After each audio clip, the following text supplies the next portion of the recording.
No dia do casamento, a amiga e madrinha interrompeu os votos para anunciar que estava grávida do noivo. Os convidados ficaram em choque. Mas, em vez de chorar, a noiva apenas sorriu e disse: "Que bom que você tocou nesse assunto. Agora, olhem para o telão." O rosto da madrinha ficou branco. Ela não fazia ideia do que estava por vir.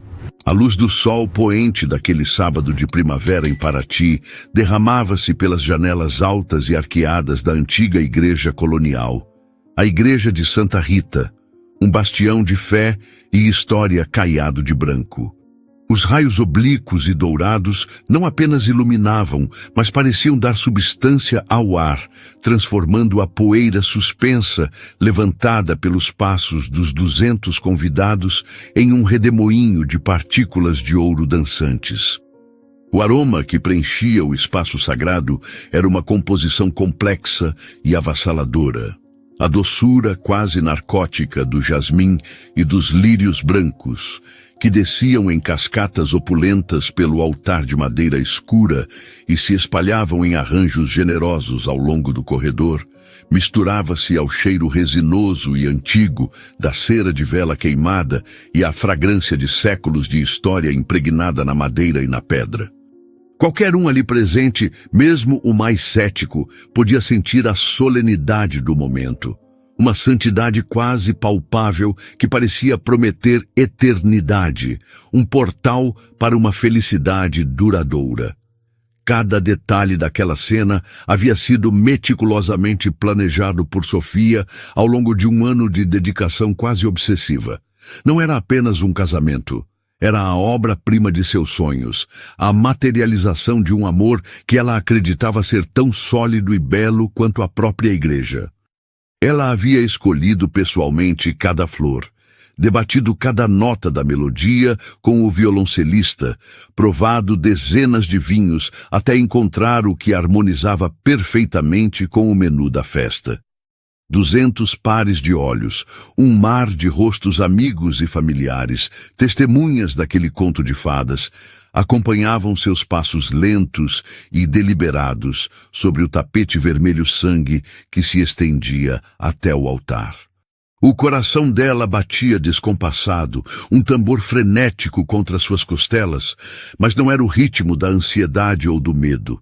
Era a pulsação pura, selvagem e irrefreável da alegria mais genuína que já sentira em seus 32 anos de vida. No altar, aguardando-a, estava Leonardo, seu Léo, envolto em um terno de linho claro, feito sob medida, que contrastava dramaticamente com seu bronzeado de fim de semana em Angra e seus olhos escuros e profundos.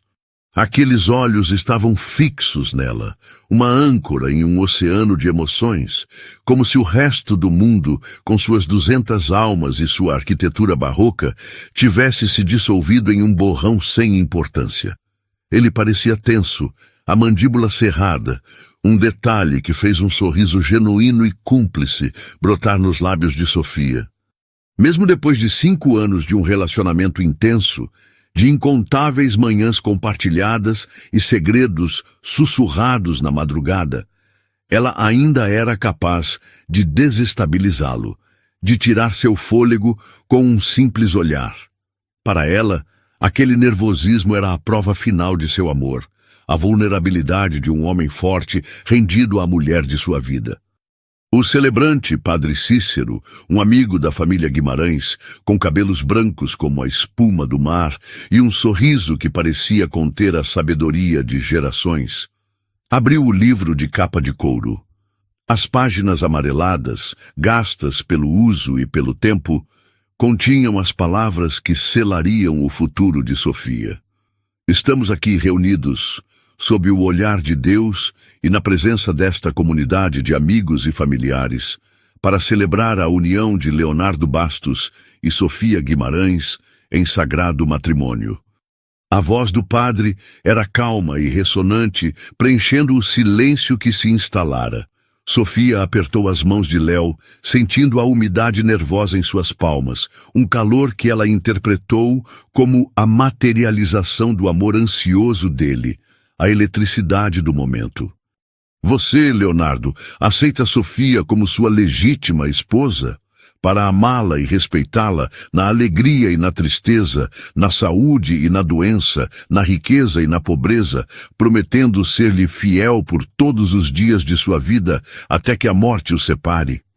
A voz dele, normalmente tão firme e imponente nas reuniões da construtora, onde comandava projetos e equipes com uma autoridade inquestionável, tremeu um pouco ao proferir o aceito. O som, quase um sussurro, vibrou no peito de Sofia como a mais doce das melodias, uma confissão de sua entrega total.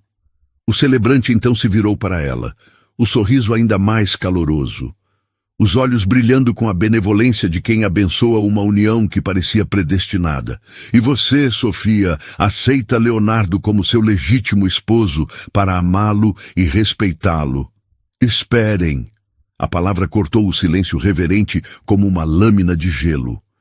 Não foi um grito, mas um sussurro firme, carregado de uma intenção fria e deliberada que fez cada pessoa na igreja se virar em uníssono, como um campo de girassóis, seguindo um sol sombrio e inesperado. O som coletivo de espanto foi como o quebrar de uma onda suave na praia, um prelúdio para a tempestade que se formava no altar. De pé, ao lado dos outros padrinhos, estava Clara, a madrinha de honra de Sofia. A mulher que ela conhecia desde os tempos de colégio, a guardiã de seus segredos mais íntimos, medos mais profundos e sonhos mais audaciosos. A irmã que ela escolhera. Clara usava o vestido verde-oliva de seda que haviam escolhido juntas em uma tarde ensolarada e cheia de risadas na rua Oscar Freire, em São Paulo. Mas seu rosto, normalmente vibrante e sorridente, estava contorcido por uma expressão sombria, uma máscara de determinação e justiça própria que Sofia jamais vira antes. Eu não posso permitir que isso continue, declarou Clara, sua voz ecoando pela acústica perfeita da igreja, cada sílaba um martelo contra o vitral da felicidade de Sofia. Sofia, você precisa saber da verdade. O pai de Sofia, Estevão, um homem corpulento e de coração mole, cujo maior orgulho era a felicidade da filha, fez menção de se levantar da primeira fileira, o instinto protetor gritando mais alto que o decoro. Seus punhos se fecharam, o rosto tornando-se uma nuvem de tempestade. Mas sua esposa, Laura, uma mulher de uma força silenciosa e elegante, o segurou pelo braço, os nós dos dedos brancos de tensão. Espere, Estevão. Deixe-a, ela sussurrou, os olhos fixos na filha, uma confiança inabalável em sua força. Os cochichos começaram, um zumbido baixo e venenoso que crescia a cada segundo, espalhando-se pelos bancos como uma praga, os convidados se inclinando uns para os outros, os celulares começando a emergir discretamente dos bolsos e bolsas. Clara, o que você está fazendo? Sofia conseguiu dizer, a voz surpreendentemente calma, uma ilha de serenidade em um oceano de caos iminente. Era a voz que ela usava no hospital para acalmar uma criança assustada antes de um procedimento doloroso. Por dentro, seu coração, que antes batia com alegria, agora galopava em puro pânico, uma debandada de cavalos selvagens em seu peito. Clara ergueu o queixo, desafiadora, assumindo o papel de mártir, de heroína relutante de uma tragédia. Eu estou grávida, Sofia, e o pai é o Léo. O choque transformou os murmúrios em exclamações audíveis. Alguém na fileira de trás deixou escapar um "Meu Deus do céu" alto o suficiente para que todos ouvissem. O violoncelo emudeceu abruptamente. A nota suspensa no ar como uma pergunta sem resposta, o arco do músico paralisado sobre as cordas.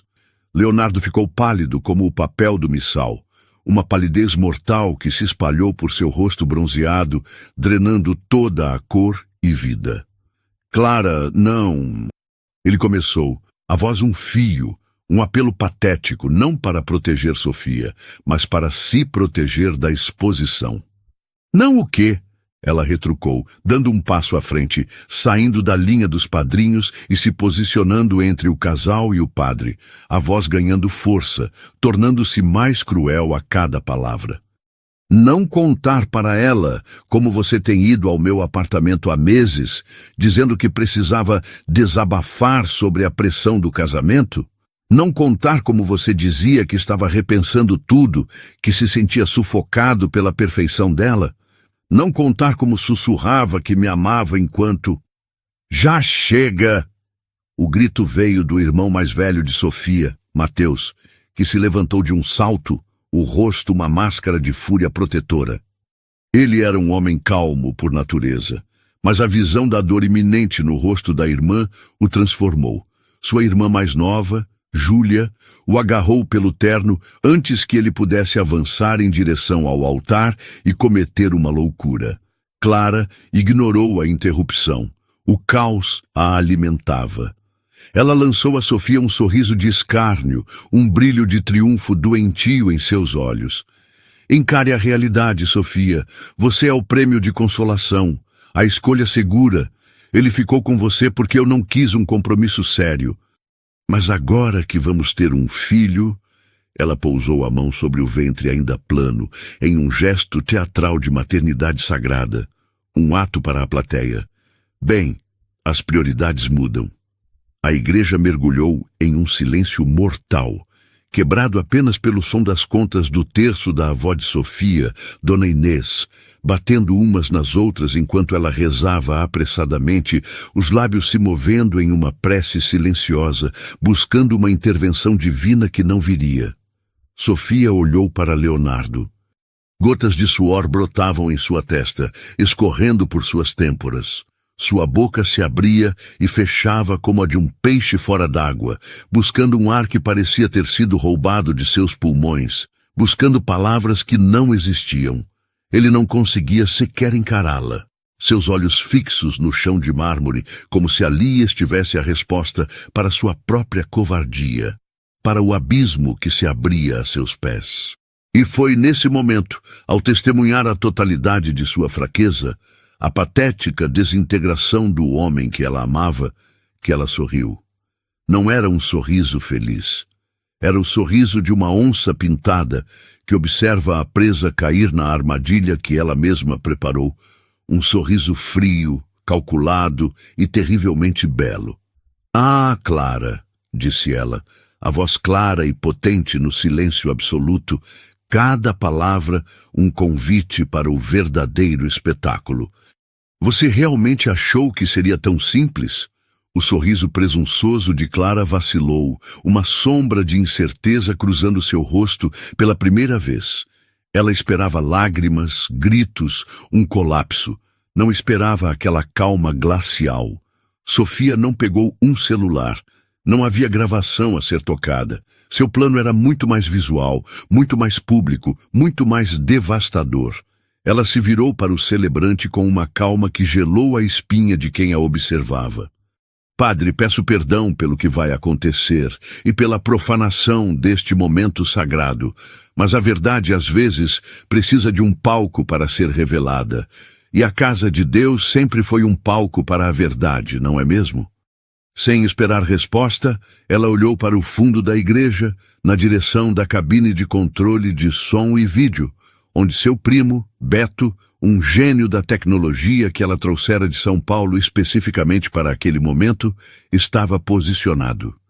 Com um sutil aceno de cabeça, quase imperceptível para os demais, ela deu o sinal. A caçada havia terminado. A execução estava prestes a começar. Senhoras e senhores, disse Sofia, sua voz agora calma e controlada, projetada para cada canto da igreja com uma clareza impressionante que desmentia a tempestade em seu peito. Ela não se dirigia mais a Clara ou a Leonardo, mas a toda a congregação, transformando-os de meros espectadores em um júri popular. Sua postura era ereta, o queixo erguido, não em desafio, mas com a autoridade de quem está prestes a apresentar um caso irrefutável. Peço que direcionem sua atenção para o telão acima do altar. Ele estava reservado para uma retrospectiva do nosso amor, com fotos de nossas viagens e momentos felizes. Acho que teremos uma retrospectiva diferente hoje, uma retrospectiva da verdade. Um feixe de luz cortou a penumbra da igreja, vindo da cabine de controle no fundo, e o grande telão branco, que até então estava discretamente enrolado e quase invisível contra a parede dourada do retábulo, desceu mecanicamente com um zumbido suave e quase inaudível. Ele parou atrás do altar, cobrindo a imagem de Santa Rita e criando uma tela imaculada no coração do espaço sagrado, um cinema profano na casa de Deus. A primeira imagem que surgiu, em alta definição, não foi uma foto sorridente do casal em uma praia paradisíaca, mas um print de uma conversa de WhatsApp. A interface era familiar a todos, mas o conteúdo era chocante.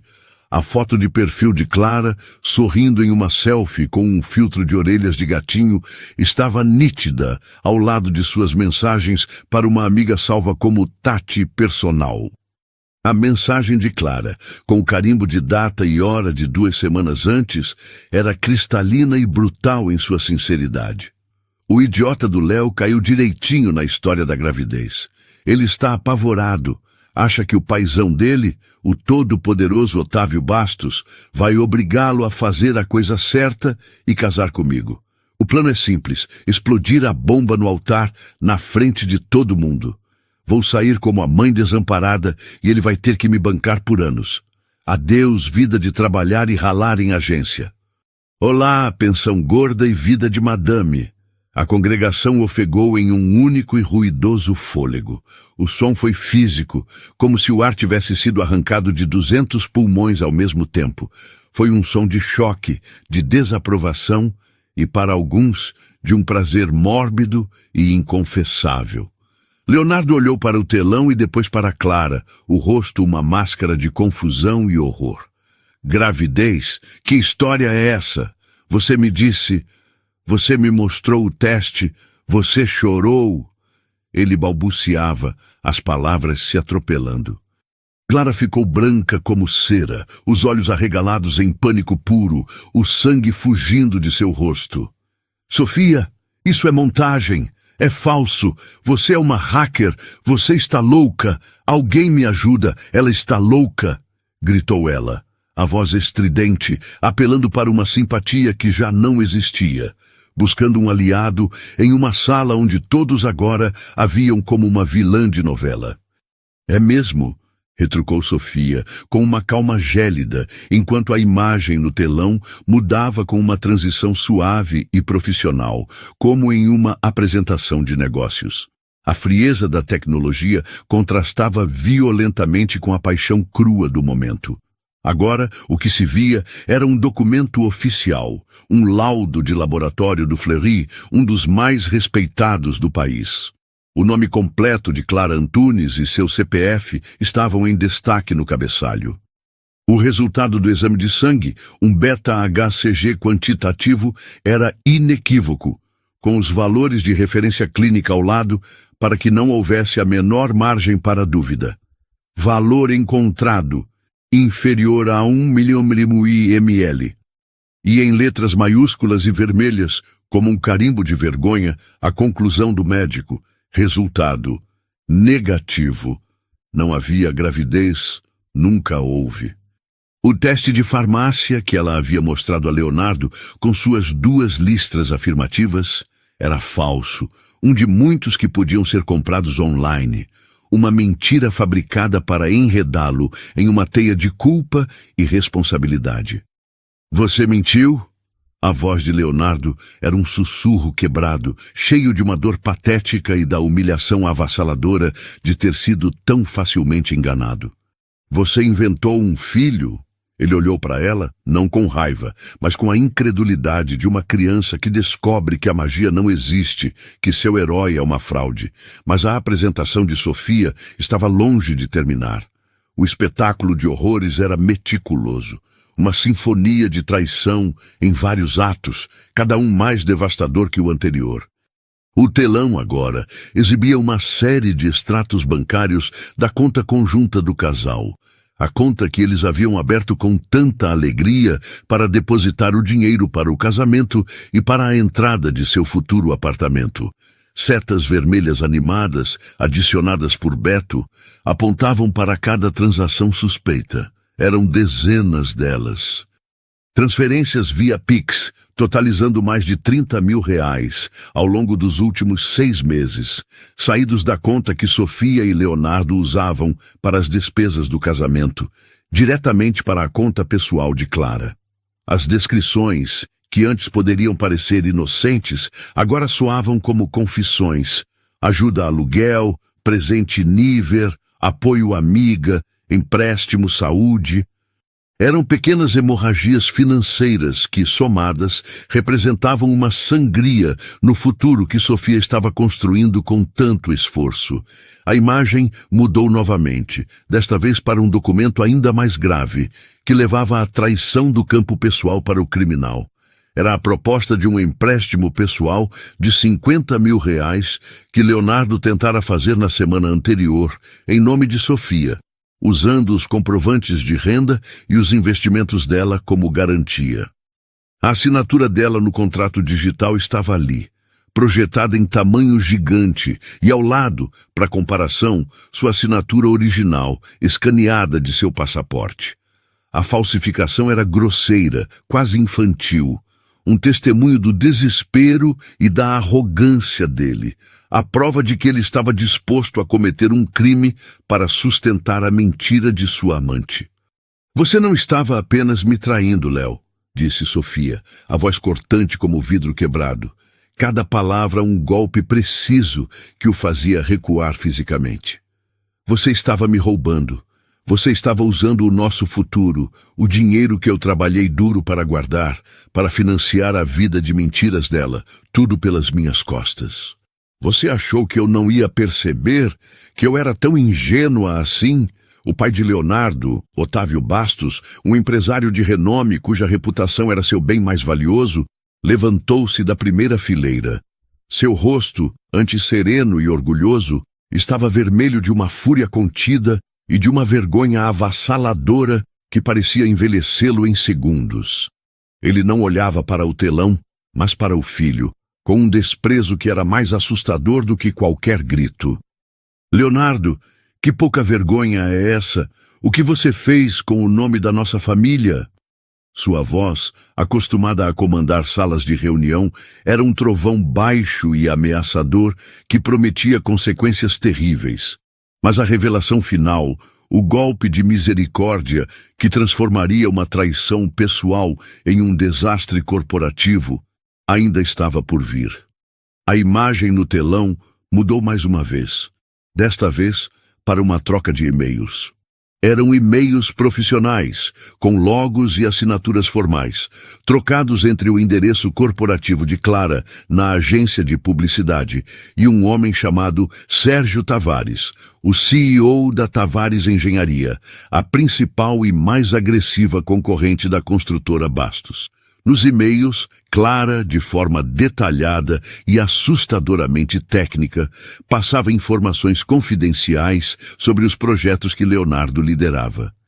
Anexos em formato PDF e planilhas de Excel continham orçamentos internos, cronogramas de obras, estratégias de licitação para concorrências públicas e até análises de pontos fracos de propostas que ela obtinha dele em seus encontros íntimos.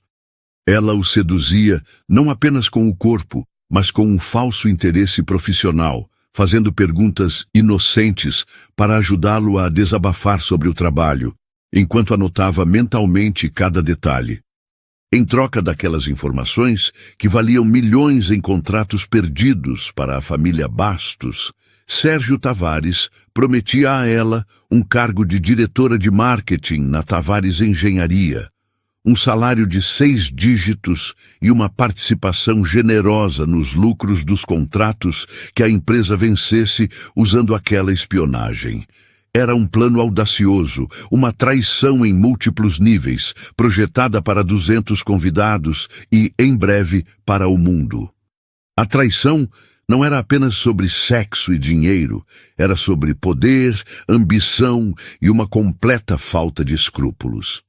Meu Deus, murmurou Otávio Bastos, o pai de Leonardo, caindo de volta no banco de madeira maciça, como se suas pernas tivessem sido ceifadas por um golpe invisível. O som de seu corpo batendo na madeira ecoou na igreja subitamente silenciosa, um baque surdo que pareceu marcar o fim de uma era. Aquele homem, um titã no mundo da construção civil, uma figura quase lendária no Rio de Janeiro, conhecido por sua astúcia de negociador e seu pulso firme, parecia subitamente frágil, quebrado. A reputação de sua empresa, a construtora Bastos, um legado construído ao longo de 50 anos de trabalho duro, acordos selados com um aperto de mão e uma reputação de integridade, estava sendo publicamente manchada, não por um rival em uma disputa de mercado, mas por seu próprio filho, seu herdeiro, o depositário de suas esperanças e de seu império. A traição de Leonardo não era mais apenas uma indiscrição pessoal, um deslize moral a ser resolvido em particular. Era um ato de sabotagem, uma ferida mortal no coração dos negócios da família, uma vulnerabilidade exposta para todos os seus concorrentes e clientes verem. A vergonha em seu rosto era tão profunda, tão visceral, que era quase doloroso de se testemunhar. Era a dor de um pai que via não apenas a falha moral do filho, mas o reflexo de sua própria falha em criá-lo. Leonardo, por sua vez, olhou para o telão, para os e-mails que selavam seu destino de forma tão inequívoca, e a compreensão finalmente o atingiu como um trem desgovernado. A névoa de auto-engano em que ele vivia se dissipou em um instante, revelando a paisagem árida e desoladora da realidade. Ele não era o protagonista de uma história de amor proibido, o homem torturado e dividido entre duas mulheres que o amavam. Ele era a ferramenta. O peão ingênuo e vaidoso em um jogo muito maior e mais sujo, um jogo de poder corporativo e ganância fria. Clara não o amava, ela o usava. Ela explorava sua vaidade, sua necessidade crônica de se sentir desejado e admirado, sua fraqueza por um elogio para extrair dele os segredos que valiam milhões. Ele não era o prêmio, era o cofre, e ela, com seus encantos e falsas confidências, tinha a combinação. Você me usou. Ele balbuciou, a voz embargada, virando-se para Clara com olhos que misturavam a dor da traição amorosa com a humilhação da estupidez profissional. O tempo todo? Era tudo sobre isso? Sobre dinheiro? Sobre um cargo na Tavares? Clara, encurralada, com todos os olhos daquela igreja sobre ela, como abutre circulando uma carcaça, com sua teia de mentiras desfeita fio por fio em alta definição para uma plateia horrorizada, finalmente abandonou a farsa de vítima. O desespero deu lugar a uma fúria venenosa, a raiva de uma predadora que foi superada em seu próprio jogo. Seus ombros se endireitaram, o choro cessou e seus olhos se encheram de um desprezo ácido. E o que você queria, Leonardo? Ela explodiu, a voz estridente e cheia de um ressentimento acumulado. Que eu ficasse esperando você ter coragem de largar a noivinha perfeita? Que eu vivesse das migalhas de atenção que você me dava quando ela estava de plantão no hospital? Eu cansei de ser a outra, a amante escondida que você usava para se sentir um rebelde. Eu merecia mais. Eu merecia o palco principal, a vida que ela ia ter. E você era fraco demais para me dar o que eu queria, então eu fui buscar por mim mesma. Eu usei as ferramentas que eu tinha. E você, meu caro, foi a melhor ferramenta de todas.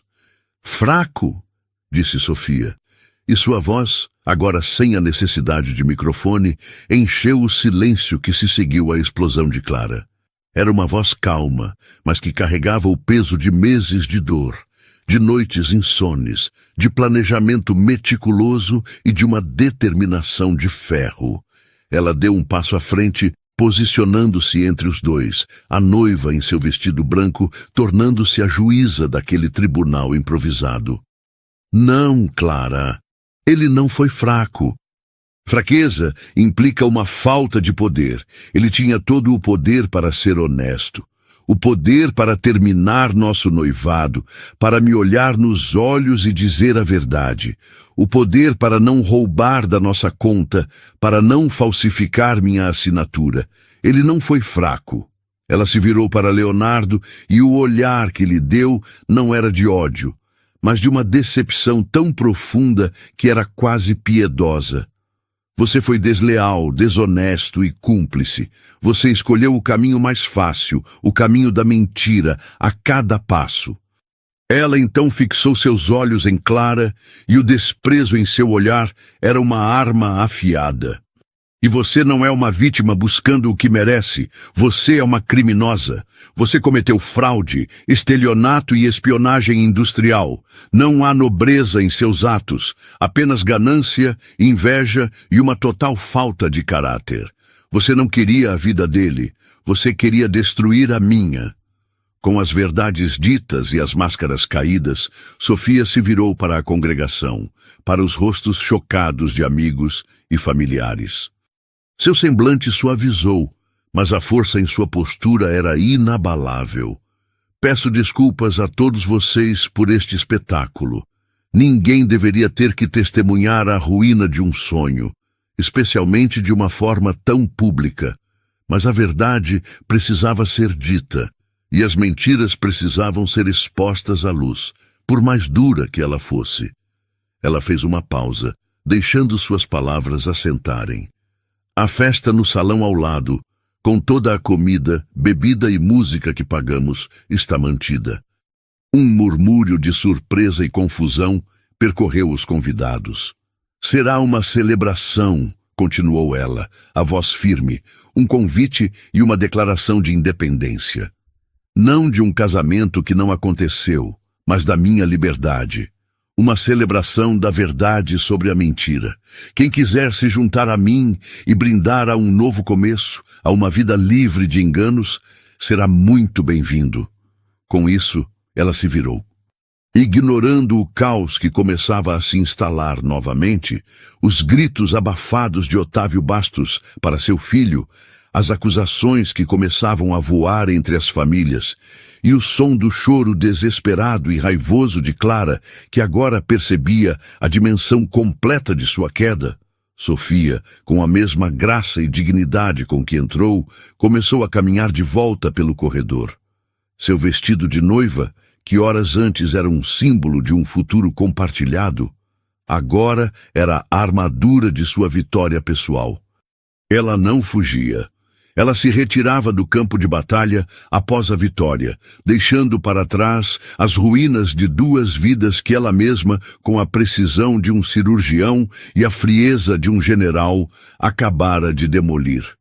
Cada passo que ela dava para longe do altar era um passo em direção a si mesma, a sua nova vida, forjada no fogo da traição, mas temperada pelo aço de sua própria força. A noiva não estava de coração partido. A noiva estava, finalmente e gloriosamente, livre. O que se seguiu à saída triunfante de Sofia da igreja de Santa Rita não foi uma prisão imediata, com sirenes e algemas. Foi algo muito mais lento, mais público, e para a estirpe de pessoas como os Bastos, para quem a reputação é a moeda mais valiosa, infinitamente pior. Um colapso social e corporativo em tempo real, transmitido para o mundo digital. Enquanto Sofia caminhava com passos firmes pelo corredor, o caos que ela deixou para trás no altar entrou em erupção como um vulcão adormecido. Otávio Bastos, o patriarca, agarrou o braço de Leonardo com uma força que desmentia sua idade, o rosto uma máscara de fúria e desgosto.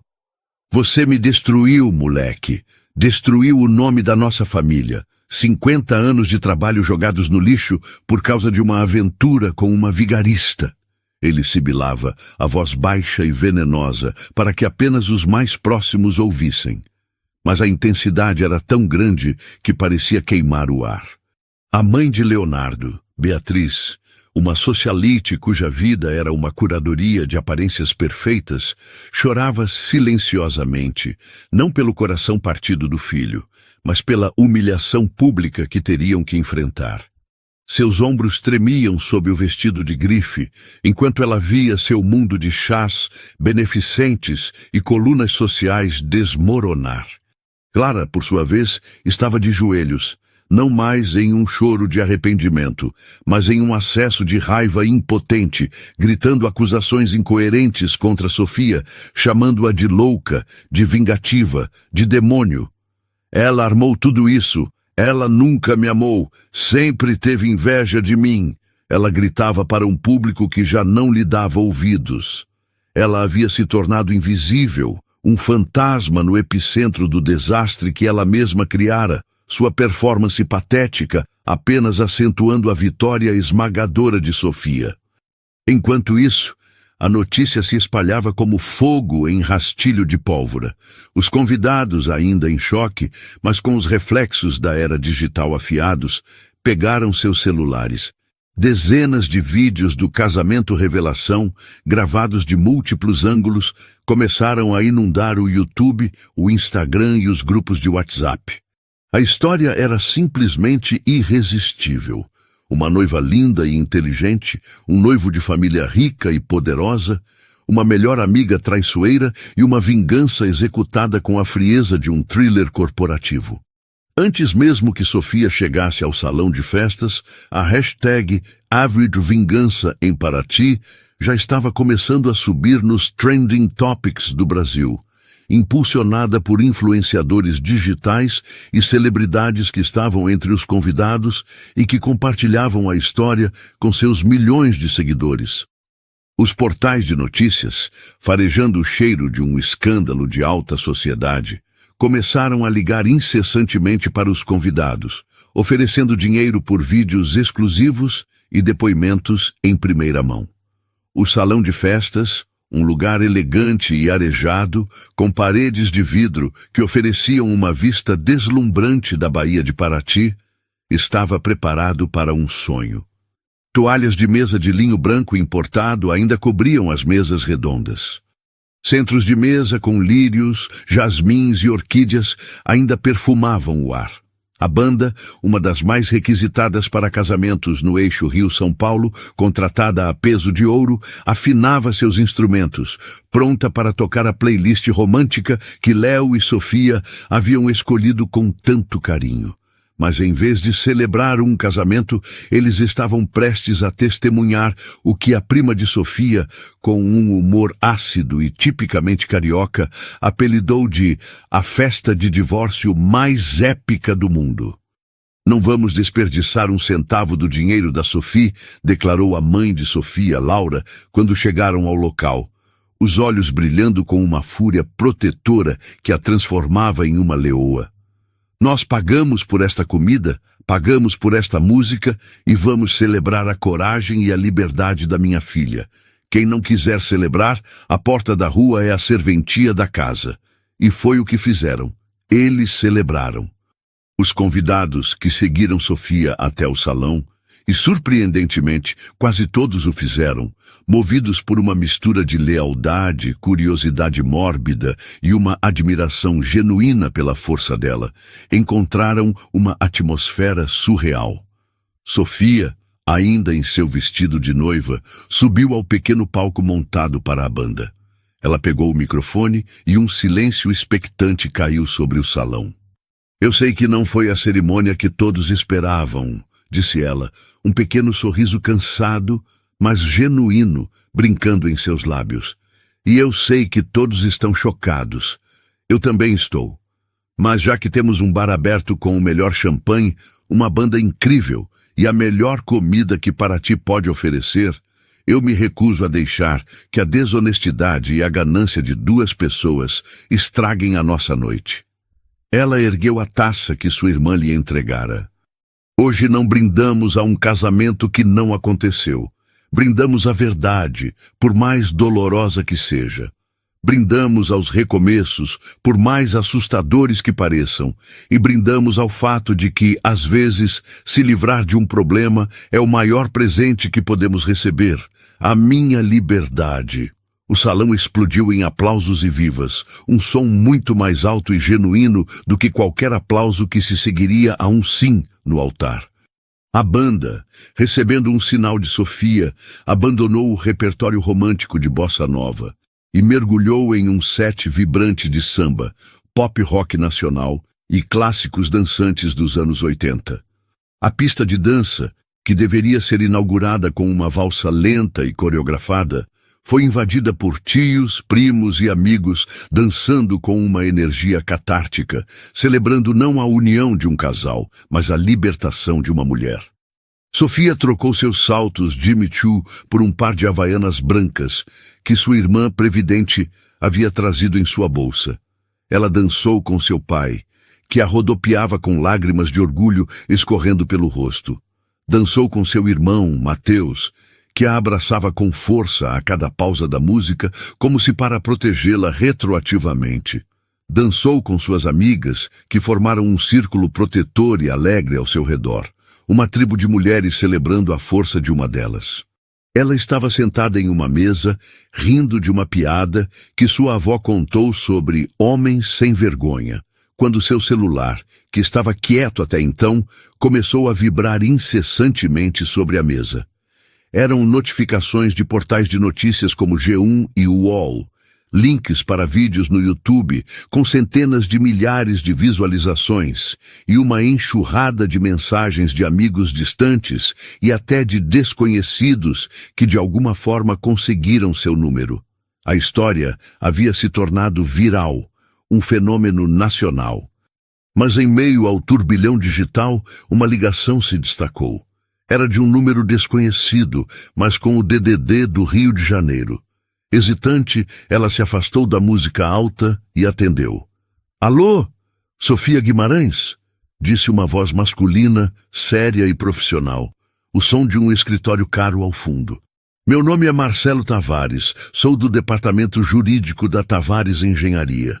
Imagino que a senhora saiba do que se trata. Sofia gelou por um instante. A realidade de seus atos, as consequências que iam além de sua dor pessoal, a atingiram com força. Sim, eu imagino. Vimos os vídeos que estão circulando, continuou o advogado sem rodeios. Gostaríamos de marcar uma reunião urgente com a senhora, assim que possível.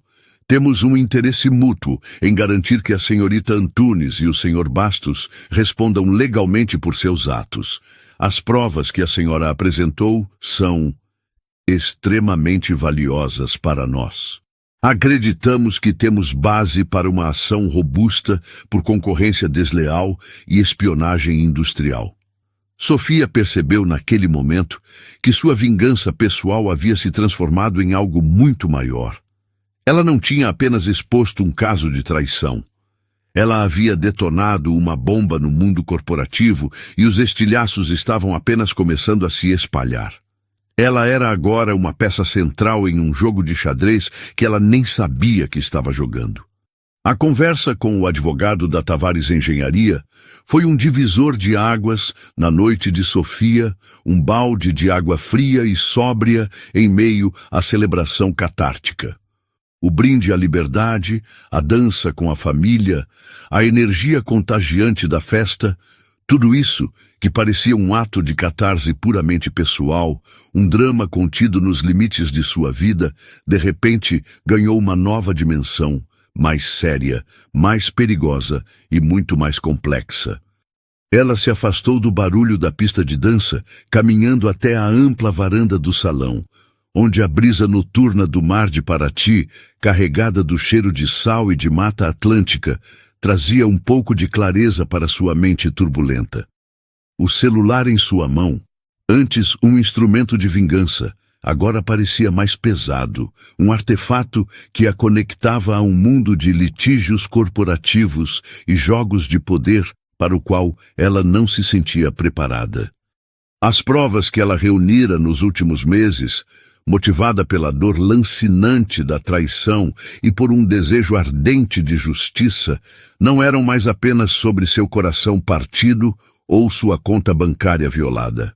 Eram peças-chave em uma disputa multimilionária entre duas das maiores construtoras do país. Ela não era mais apenas a noiva vingativa que se tornou uma heroína viral. Era uma testemunha crucial, a detentora de informações que poderiam redefinir o equilíbrio de poder no setor. Enquanto ela observava as luzes dos barcos de pesca piscando na baía escura, um reflexo tremeluzente na água calma, sua irmã Júlia se aproximou, envolvendo seus ombros com um xale de cachemira que alguém havia deixado em uma cadeira. "Você está bem? Vi você no telefone, parecia sério, seu rosto mudou." Sofia respirou fundo, o ar fresco ajudando a ancorá-la no presente. Era o advogado da Tavares Engenharia, a concorrente dos Bastos. Os olhos de Júlia se arregalaram, a compreensão imediata das implicações. "Já? Meu Deus, Sophie, eles não perdem tempo. O que eles queriam?" "Eles querem se encontrar comigo o mais rápido possível, querem as provas, querem processar a Clara e, por tabela, o Léo e a empresa do pai dele." O advogado falou em interesse mútuo e ação robusta. "E o que você vai fazer?" perguntou Júlia, a voz um misto de admiração pela astúcia da irmã e uma preocupação genuína. "Eles podem te colocar no meio de uma guerra de tubarões, Sophie. A família Bastos é poderosa, mas a Tavares Engenharia joga ainda mais sujo. Isso pode ficar perigoso." "Eu sei", respondeu Sofia pensativa, o olhar perdido no horizonte escuro. "Mas essa guerra já começou no momento em que a Clara decidiu me usar como peão. Eu só acendi o pavio. A Clara e o Léo não me traíram apenas emocionalmente. Eles me usaram, me roubaram e me colocaram em risco legal sem que eu soubesse. A espionagem que a Clara fez, ela usou meu nome, nossa casa, nossa intimidade como fachada para os crimes dela. Se eu não colaborar, se eu não entregar tudo que tenho, quem garante que os Bastos não tentarão me pintar como cúmplice para salvar a pele deles? Eu preciso escolher um lado, e com certeza não será o deles." Ela olhou para a irmã, os olhos brilhando com uma nova e fria determinação. "Eu não vou deixar que eles me arrastem para a lama com eles. Eu vou me encontrar com os advogados. Vou entregar tudo. E vou garantir que eles paguem por cada centavo, cada mentira, cada noite que eu passei em claro juntando esse quebra-cabeça, duvidando da minha própria sanidade." Seu pai, Estevão, e seu irmão, Mateus, se juntaram a elas na varanda, trazendo consigo o cheiro de charuto e uísque. Eles haviam observado a conversa de longe, percebendo a mudança no semblante de Sofia. "Filha, o que houve?" perguntou Estevão, a voz grave. Sofia explicou a ligação da Tavares Engenharia. Mateus, que era advogado, embora atuasse na área tributária, franziu a testa. "Isso é sério, Sophie. Muito sério. Você vai precisar de representação legal de primeira linha. Não pode ir a essa reunião sozinha. A Tavares pode parecer sua aliada agora, mas no mundo corporativo não existem amigos, apenas interesses." "Seu irmão tem razão", concordou Estevão. "Amanhã, a primeira coisa que faremos é ligar para o escritório do Dr. Alencar, em São Paulo. Ele é o melhor em litígios corporativos. Ele vai te proteger. Nós vamos te proteger. Você não está sozinha nisso." O alívio inundou Sofia. O peso em seus ombros diminuiu um pouco. Ela havia executado sua vingança sozinha, mas não precisava enfrentar as consequências da mesma forma. Sua família era sua fortaleza. A festa continuou até as primeiras horas da manhã, mas a atmosfera havia mudado sutilmente para o círculo íntimo de Sofia. A euforia inicial deu lugar a uma sensação de expectativa, de preparação para a próxima batalha. Os vídeos no YouTube já ultrapassavam a marca de 1 milhão de visualizações cada. O nome Sofia Guimarães era o assunto mais comentado do país. Repórteres de grandes emissoras de TV e jornais já estavam a caminho de Paraty, transformando a pacata cidade histórica no epicentro do maior escândalo do ano. Na manhã seguinte, a realidade bateu à porta na forma de uma equipe de reportagem da TV Globo, com um repórter conhecido nacionalmente, esperando do lado de fora da pousada charmosa onde a família de Sofia estava hospedada. Foi então que ela recebeu outra ligação, desta vez da produção do programa da Ana Maria Braga. Eles não queriam apenas uma entrevista, queriam exclusividade. Queriam que ela contasse sua história para milhões de brasileiros, ao vivo, no sofá mais famoso do país. Após uma longa conversa com sua família e uma ligação preliminar com o Dr. Alencar, que a aconselhou a controlar a narrativa, ela aceitou. Não por fama, mas por estratégia. Ela contaria a história em seus próprios termos, uma última vez, antes de se retirar dos holofotes e deixar a guerra legal seguir seu curso. A entrevista foi um evento nacional. Sofia, vestida com uma elegância sóbria e poderosa, sentou-se em frente a Ana Maria e, com uma calma e precisão que impressionaram a todos, narrou os fatos. Ela não chorou, não se fez de vítima. Ela apresentou sua história como um estudo de caso sobre confiança traída e a importância de não ignorar os sinais de alerta, a famosa intuição feminina. Ela falou sobre como o amor pode nos cegar, mas que a razão precisa ser nossa guia. Mostrou, sem revelar as provas mais sensíveis que seriam usadas no processo, como a tecnologia que nos conecta também pode ser usada para documentar a verdade e nos proteger. Ao final, quando Ana Maria perguntou o que ela diria para outras mulheres que pudessem estar passando por situações semelhantes, a resposta de Sofia foi o que a cimentou como um ícone. Eu diria, não tenham medo da verdade, por mais dolorosa que ela seja. A verdade liberta. E nunca, jamais, subestimem sua própria força e inteligência. A dor da traição passa, mas a dignidade que você mantém ao se defender e lutar por si mesma é para sempre.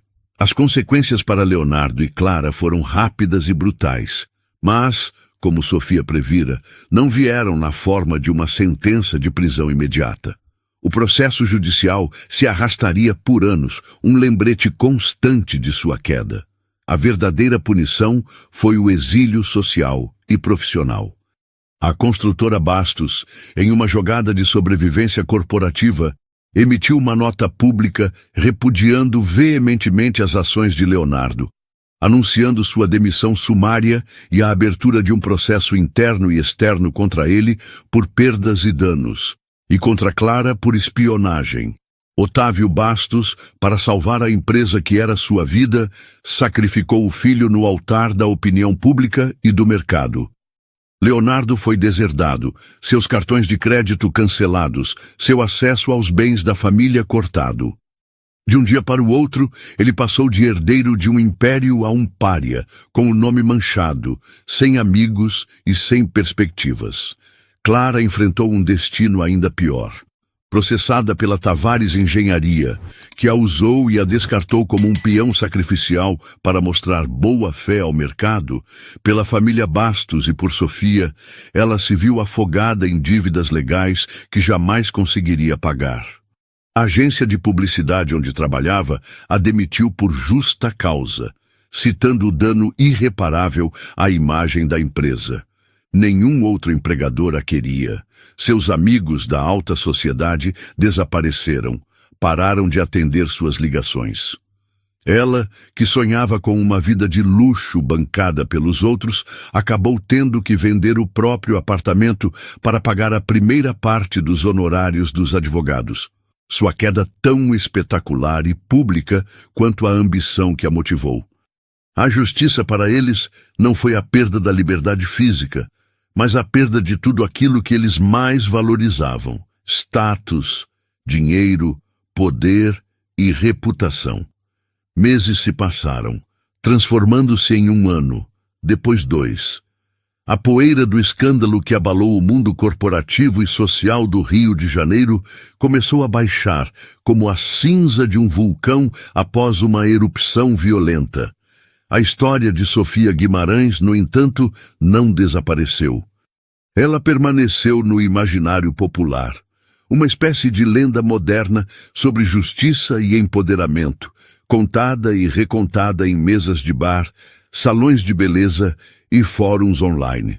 Tornou-se um verbete urbano para dar a volta por cima.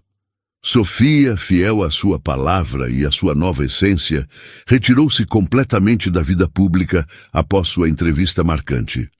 Ela recusou ofertas poupudas para livros de autoajuda, roteiros de filmes e séries documentais, compreendendo com uma sabedoria recém-adquirida que a sua paz e seu anonimato valiam mais do que qualquer cheque ou reconhecimento. O processo judicial contra Clara e Leonardo seguiu seu curso lento e tortuoso pelos corredores da justiça brasileira, mas, para Sofia, a batalha principal já havia sido vencida no dia em que ela escolheu a si mesma no altar daquela igreja em Paraty. Ela deixou o desenrolar jurídico nas mãos de sua formidável equipe de advogados, liderada pelo Dr. Alencar, sabendo que as provas que havia coletado eram irrefutáveis e que a justiça, embora tardia, seguiria seu curso. Ela não precisava mais acompanhar cada passo. Sua vingança já estava completa. Com o dinheiro que havia economizado para o casamento e a entrada do apartamento, agora livre de qualquer vínculo com Leonardo, e com uma quantia substancial recebida em um acordo extrajudicial com a Tavares Engenharia como compensação por seu papel como testemunha-chave, ela se viu diante de uma tela em branco. Pela primeira vez em anos, seu futuro não estava atrelado aos sonhos de outra pessoa, às expectativas de uma família ou às demandas de um relacionamento. Era um território vasto, desconhecido e por vezes um pouco assustador, mas incrivelmente, vertiginosamente seu. A primeira decisão foi se afastar de tudo que a lembrava de sua vida antiga. Ela vendeu sua parte no apartamento que dividira com Léo, cortando o último laço físico com aquele passado. Fez as malas não com a pressa de quem foge, mas com a deliberação de quem parte em uma peregrinação. E em vez de seguir o roteiro clássico de uma viagem à Europa, um destino que, em sua mente, ainda estava manchado pelos planos que fizera com ele, pelos hotéis que haviam pesquisado juntos, pelas cidades que sonharam em conhecer, optou por um caminho radicalmente diferente. Seu espírito não pedia o conforto do velho mundo, mas o desafio, a estranheza e a introspecção do Oriente. Ela embarcou em uma longa viagem de 6 meses pela Ásia, uma jornada que era tanto geográfica quanto espiritual. Não foi uma viagem de luxo em resort 5 estrelas, mas de imersão.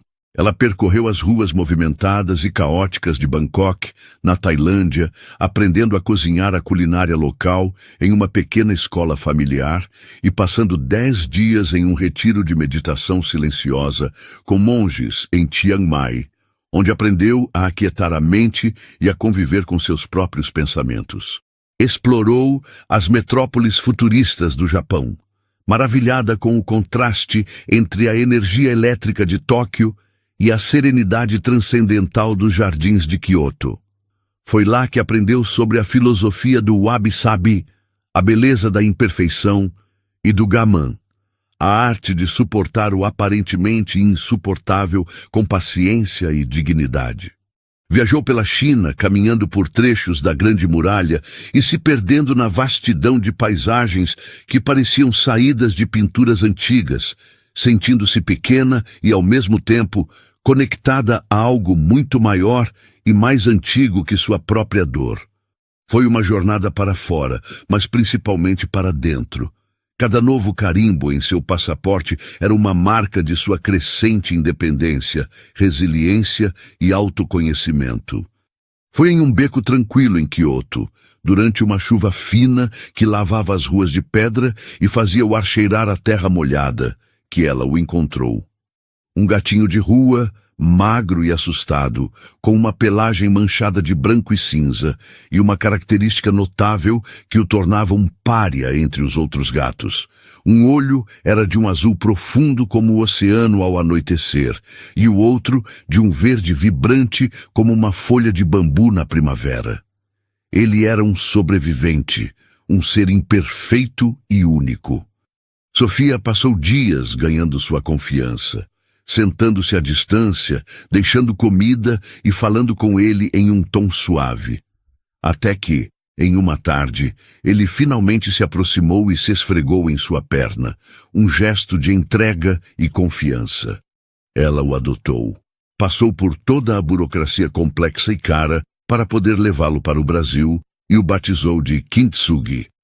O nome representava a antiga arte japonesa de reparar cerâmica quebrada com laca misturada com pó de ouro, uma filosofia que ensina que as quebras e os reparos fazem parte da história de um objeto e devem ser celebrados, não escondidos, pois o tornam mais belo e único. O gato, com seus olhos díspares e sua história de abandono, era o símbolo perfeito de sua própria jornada de se reconstruir, não para esconder as rachaduras, mas para preenchê-las com ouro. Ao retornar ao Brasil, Sofia não voltou para o Rio de Janeiro. A cidade maravilhosa, com sua beleza e caos, ainda carregava os fantasmas de seu relacionamento com Leonardo e da alta sociedade que a havia julgado e depois celebrado. Ela se mudou para Florianópolis, buscando a tranquilidade da ilha, a ilha da magia e a proximidade com a natureza que sempre a reenergizou. Comprou uma pequena casa com um jardim exuberante e vista para a Lagoa da Conceição, onde Kintsugi podia explorar em segurança e onde ela podia praticar yoga ao nascer do sol. Voltou a estudar, matriculando-se no mestrado em fisioterapia pediátrica, com especialização em neurologia na Universidade Federal de Santa Catarina, um sonho que havia adiado por causa do relacionamento.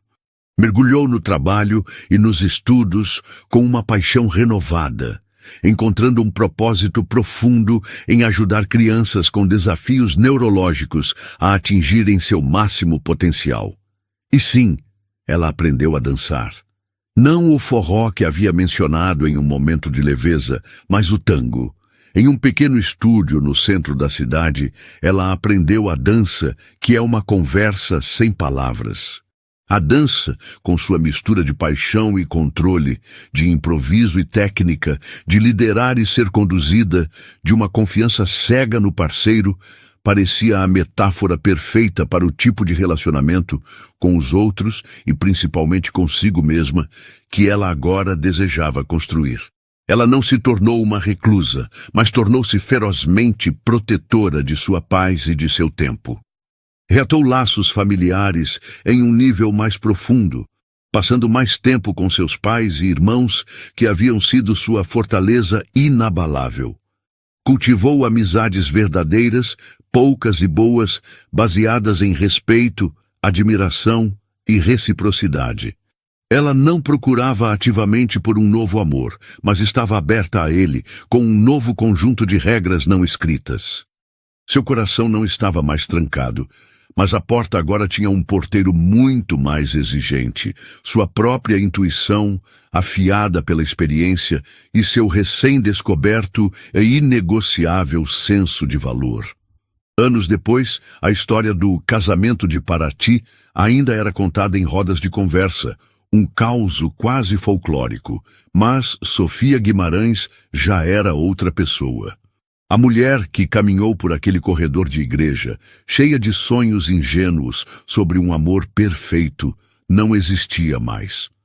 Em seu lugar, havia uma mulher mais forte, mais sábia, mais complexa, cujas cicatrizes não eram motivo de vergonha, mas um mapa de todas as batalhas que havia vencido. A maior vingança dela, no fim das contas, não foi a humilhação pública de seus traidores. Foi a vida extraordinária, plena e autêntica que ela construiu para si mesma a partir das cinzas do que eles tentaram destruir. Eles queriam arruiná-la, mas em vez disso, eles a libertaram. E em sua nova vida, sob o sol de Florianópolis, com seu gato de olhos ímpares e seus passos de tango. Ela era finalmente e completamente feliz. E para todos que acompanharam essa jornada épica até aqui, a pergunta que fica é: o que vocês acharam da atitude e da reconstrução de Sofia? De 0 a 10, que nota vocês dão para essa nova e avassaladora reviravolta? Deixem aqui nos comentários e não se esqueçam de deixar o like no vídeo e se inscrever no canal para não perder nenhuma história. A gente se vê na próxima.